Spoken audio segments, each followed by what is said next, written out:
សួស្តីបងប្អូនសិស្សានុសិស្សបាទស្វាគមន៍មកកាន់ការចូលទស្សនាបាទនៃការសិក្សាទៅលើទស្សន័យអក្សរសិល្ប៍របស់យើងបន្តបងប្អូនទាំងគ្នាថ្ងៃនេះលោកគ្រូលើកយកនៅទស្សន័យអក្សរសិល្ប៍មួយដែលចង់បង្ហាញបងប្អូនទាំងគ្នាទាក់ទងទៅនឹងបាទភារកិច្ចអក្សរសិល្ប៍សំណួរដែលចោទសួរថាតើបាទអក្សរសិល្ប៍គឺមានភារកិច្ចអ្វីខ្លះឬក៏តើអក្សរសិល្ប៍មានភារកិច្ចប៉ុន្មានយ៉ាងអ្វីខ្លះបាទអញ្ចឹងនៅក្នុងមេរៀននេះនៅក្នុងវីដេអូនេះលោកគ្រូនឹងស្រាយពាក់ព័ន្ធជាមួយនឹងសំណួរដែលលើកឡើងថាភារកិច្ចអក្សរសិល្ប៍មានប៉ុន្មានបាទបងប្អូនអរគ្នាមុននឹងចូលទៅដល់ការបកស្រាយនៅចម្លើយនៃភារកិច្ចអក្សរសិល្ប៍លោកគ្រូសូមបង្ហាញពីសារៈសំខាន់នៃការសិក្សាទស្សន័យអក្សរសិល្ប៍បន្តិចដែលយើងដឹងហើយថាបាទដែលបងប្អូនអរគ្នាដឹងហើយថានៅពេលដែលយើងសរសេរសំណេរដែលជាសំណេរតែងសេចក្តីបែបពន្យល់អក្សរសិល្ប៍គឺទាមទារចាំបាច់បំផុតដែលបងប្អូនគ្នាត្រូវដឹងអំពីទ្រឹស្ដីមួយចំនួននៃអក្សរសិល្ប៍បាទទ្រឹស្ដីមួយចំនួននៃអក្សរសិល្ប៍ដែលនេះវីដេអូនេះគឺលោកគ្រូកំពុងតែបង្ហាញអំពីទ្រឹស្ដីអក្សរសិល្ប៍ហើយបាទគឺយើងចូលដល់ភារកិច្ចអក្សរសិល្ប៍បាទអញ្ចឹងយើងដឹងថាសារៈសំខាន់នៃការសិក្សាទ្រឹស្ដីអក្សរសិល្ប៍គឺវាមានភាពចាំបាច់នៅក្នុងការជួយនៅក្នុងការបាទសរសេរនៅលើសំណេរតែងក្តីដែលបែបពន្យល់អក្សរសិល្ប៍ណាបាទបើសិនជាបងប្អូនអ្នកគ្នាមិនមានចំណេះដឹងទាក់ទងទៅនឹងទ្រឹស្ដីអក្សរសិល្ប៍ទេបាទគឺយើងមិនអាចបាទវាអាចដែរប៉ុន្តែវាមិនសូវល្អបាទអាចថាយើងអាចសរសេរចេះតែសរសេរក៏វាបានដែរប៉ុន្តែបើយើងអត់ដឹងពីចំណុចគោលរបស់វាអត់ដឹងពីខ្លឹមសារសំខាន់របស់វាចំណុចបាទខ្លឹមរបស់វាឬក៏ទ្រឹស្ដីមួយចំនួនធំនៅក្នុងអក្សរសិល្ប៍ទេគឺយើងនឹងមានភាពលំបាកតែម្ដងដូច្នេះហើយបានជាលោកគ្រូលើកឡើងឬក៏លើកយកនៅវីដេអូនេះមកធ្វើការសិក្សាចែកជូនដល់បងប្អូនអ្នកគ្នាបាទឥឡូវយើងទៅកាន់ចម្លើយរបស់យើងវិញបើយើងដឹងពីសារៈសំខាន់នៃការសិក្សាទ្រឹស្ដីអក្សរសិល្ប៍ហើយគឺវាមានភាពចាំបាច់នៅក្នុងការសរសេរសំណេរជាពិសេសបងប្អូនទី12បាទដែលប្រធានតែងក្តីរបស់យើងបាទមិនថាថ្នាក់សង្គមឬក៏វិទ្យាសាស្ត្រទេពីច្រើនគឺសង្គមគឺពាក់ព័ន្ធទៅនឹងទ្រឹស្ដីអក្សរសិល្ប៍ចំណែកវិទ្យាសាស្ត្រអាចបញ្ចេញទូទៅឬក៏អាចមានករណីខ្លះដែលអ្នកបាទដែលលោកគ្រូអ្នកគ្រូដែលចេញវិទ្យាសាស្ត្រគាត់អាចលើកយកពីទ្រឹស្ដីអក្សរសិល្ប៍មកចេញប្រឡងក៏ថាបានដែរបាទអញ្ចឹងនេះគឺជាចំណុចដែលយើងត្រូវដឹងហើយយើងបែរមកលើចំណុចនៃភារកិច្ចអក្សរសិល្ប៍យើងម្ដងតែអក្សរសិល្ប៍មានភារកិច្ចប៉ុន្មានយ៉ាងហើយមុននឹងបកស្រាយបាទចំណុចទី2មិញចំណុចទី1គឺលោកគ្រូបានលើកឡើងពីសារៈសំខាន់នៃការលើកយកមេរៀននេះមកនិយាយបាទមកសិក្សាហើយចំណុចទី2បាទចំណុចទី2ពាក់ព័ន្ធជាមួយនឹងបាទភារកិច្ចរបស់អក្សរសិល្ប៍នេះដែរបាទគឺវាផ្ដល់សារៈប្រយោជន៍ឲ្យយើងបាទទៅលើចំណេះដឹងទូទៅមួយដែលយើងត្រូវដឹងបាទយើងមើលបាទភារកិច្ចរបស់អក្សរសិល្ប៍គឺមាន2ណាបងប្អូនអរគ្នាភារកិច្ចរបស់អក្សរសិល្ប៍គឺមាន2ប្រភេទត្រូវចាំបាទអញ្ចឹងចំណុចទី2ដែលគ្រូនិយាយមិញហ្នឹងគ្រូចង់និយាយថាមុនយើងយល់ពីភារកិច្ចរបស់អក្សរសិល្ប៍គឺយើងត្រូវដឹងថាភារកិច្ចជាអ្វីហើយអក្សរសិល្ប៍ជាអ្វីបាទដែលភារកិច្ចយើងដឹងហើយថាជាកិច្ចដែលយើងត្រូវធ្វើបាទជាកិច្ចដែលយើងត្រូវបំពេញអ្វីយើងត្រូវធ្វើអញ្ចឹងអក្សរសិល្ប៍គឺជាកម្រងសាច់រឿងស្នាដៃដែលដាក់តែងឡើងដោយអ្នកនិពន្ធប្រកបដោយសិលវិធីបាទនិយាយនៃភារកិច្ចអក្សរសិល្ប៍បានន័យថាបាទអ្នកនិពន្ធដែលចងក្រងនៅសាច់រឿងចងក្រងនៅអត្ថបទរឿងគឺត្រូវភ្ជាប់អត្ថបទរឿងហ្នឹងដែលមានបាទភារកិច្ច2សំខាន់ណាកន្លែងនេះអញ្ចឹងម្ដងទៀតតកតទៅនឹងភារកិច្ចអក្សរសិល្ប៍មានន័យថាបាទអ្វីដែលស្នាដៃអ្នកនិពន្ធដែលចងក្រងឡើងហ្នឹងលើកយកមកបង្ហាញហ្នឹងគឺត្រូវភ្ជាប់ជាមួយនឹងអ្វីដែលត្រូវមាននៅក្នុងអក្សរសិល្ប៍អញ្ចឹងអ្វីដែលត្រូវភ្ជាប់អ្វីដែលត្រូវធ្វើសម្រាប់ស្នាដៃរបស់អ្នកនិពន្ធមាន2ហ្នឹងគឺកែប្រែសង្គមបាទទី1គឺកែប្រែសង្គមណាបងប្អូន បាទគឺកែប្រែសង្គមបាទហើយទី2គឺបាទអភិវឌ្ឍបុគ្គលិកលក្ខណៈសម្បត្តិរបស់មនុស្សនេះគឺជាភារកិច្ចក្តោបឲ្យបានណាបាទបងប្អូនអរគ្នាតកតងទៅនឹងភារកិច្ចអក្សរសិល្ប៍មានន័យថាអ្វីដែលអត្ថបទអក្សរសិល្ប៍ត្រូវបង្ហាញយើងអ្វីដែលអ្នកនិពន្ធដែលសរសេរស្នាដៃនឹងឡើងគឺត្រូវភ្ជាប់ជាមួយនឹងអ្វីដែលអក្សរសិល្ប៍ត្រូវធ្វើគឺមានពីរគឺអក្សរសិល្ប៍ដែលយើងត្រូវអានទៅគឺផ្ដល់ឲ្យយើងវិញនៅការដែលយើងអាចកែប្រែនៅអ្វីដែលសង្គមយើងខ្វះខាតឲ្យទៅជាល្អហើយទី2គឺយើងត្រូវអភិវឌ្ឍសមត្ថភាពរបស់មនុស្សយើងបុគ្គលិកលក្ខណៈរបស់មនុស្សយើងបន្ថែមទៀតបាទដែលបង្កប់នៅក្នុងស្នាដៃរបស់អ្នកនិពន្ធហ្នឹងបាទសង្ឃឹមថានឹងយល់ឥឡូវនេះយើងចូលទៅកាន់ចំណុចនីមួយៗតែម្ដងនៃភារកិច្ចរបស់អក្សរសិល្ប៍ភារកិច្ចទី1បាទគឺកែប្រែសង្គមមនុស្សកែប្រែយ៉ាងម៉េចអ្វីទៅជាភារកិច្ចអក្សរសិល្ប៍ដែលកែប្រែសង្គមមនុស្សមានន័យថាអក្សរសិល្ប៍រួមចំណែកជួយជំរុញការអប់រំធ្វើឲ្យសង្គមមានការផ្លាស់ប្ដូរពីភាពអន់ថយបាទទៅរកភាពរុងរឿងកែប្រែប្រព័ន្ធគ្រប់គ្រងសង្គមបាទនយោបាយបាទទំនាប់ខុសឆ្គងរបៀបរបបរស់នៅដែលពុំសមស្របនឹងកលៈទេសៈសង្គមឲ្យល្អប្រសើរឡើងចំណុចនេះមានន័យថាម៉េចបងប្អូនបាទចំណុចនេះគឺមានន័យថានៅក្នុងស្នាដៃអក្សរសិល្ប៍អ្វីដែលអក្សរសិល្ប៍ត្រូវធ្វើបាទ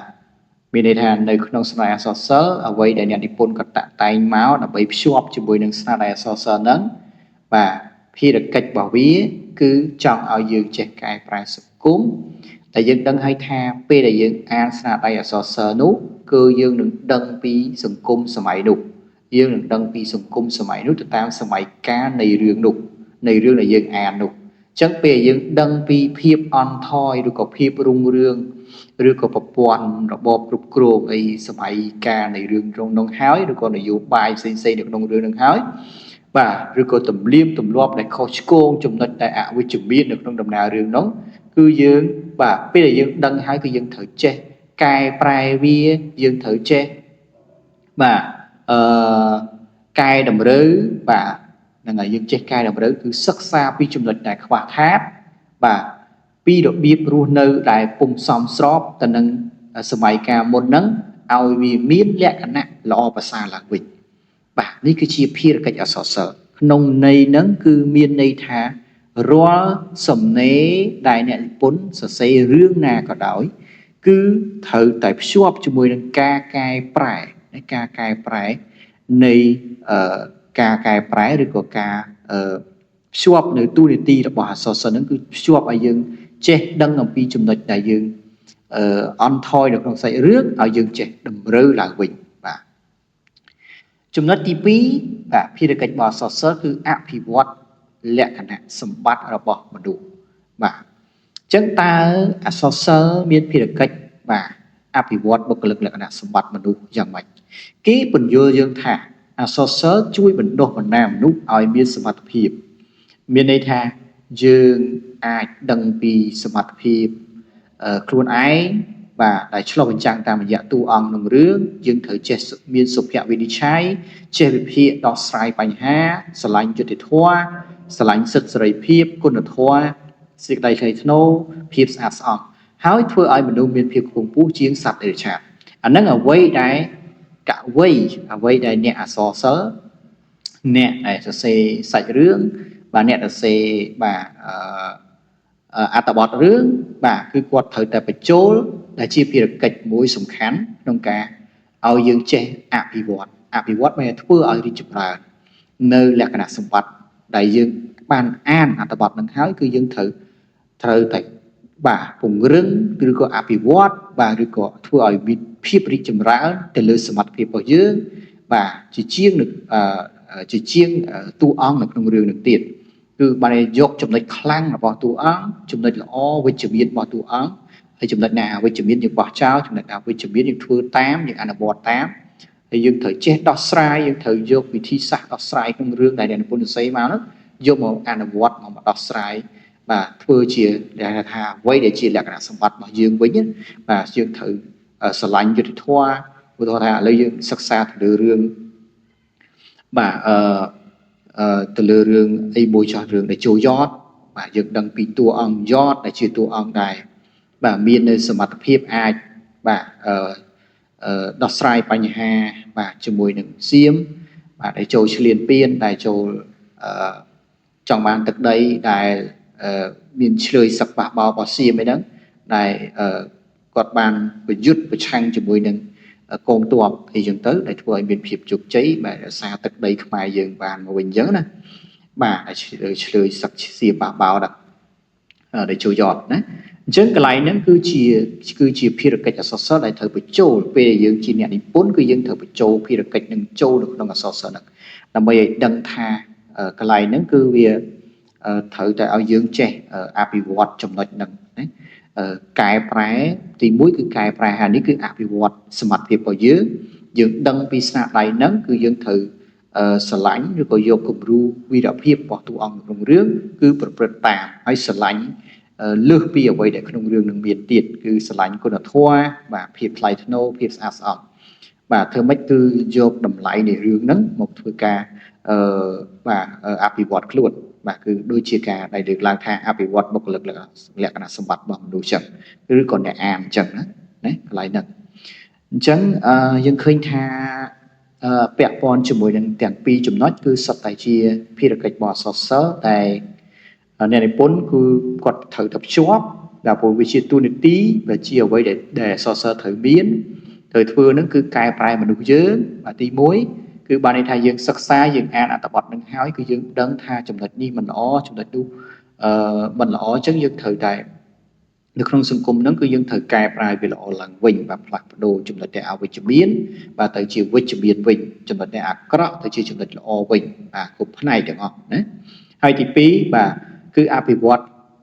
លក្ខណៈសម្បត្តិរបស់មនុស្សហ្នឹងគឺដោយលោកគ្រូបានលើកឡើងអញ្ចឹង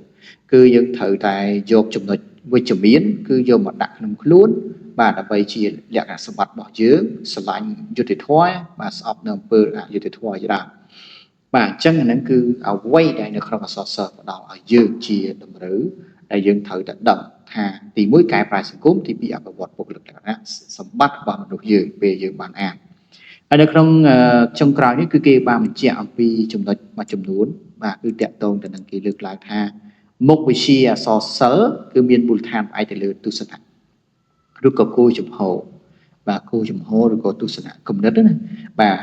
តើមុខវិជ្ជាអក្សរសិល្ប៍ហ្នឹងបាទផ្អែកទៅលើទស្សនៈឬក៏គោលជំហរដើម្បីអ្វីគឺដើម្បីស្វែងយល់ពីហេតុការណ៍រឿងរ៉ាវផ្សេងៗនិងដោះស្រាយបញ្ហាជីវិតរបស់មនុស្សក្នុងសង្គមនៃរឿង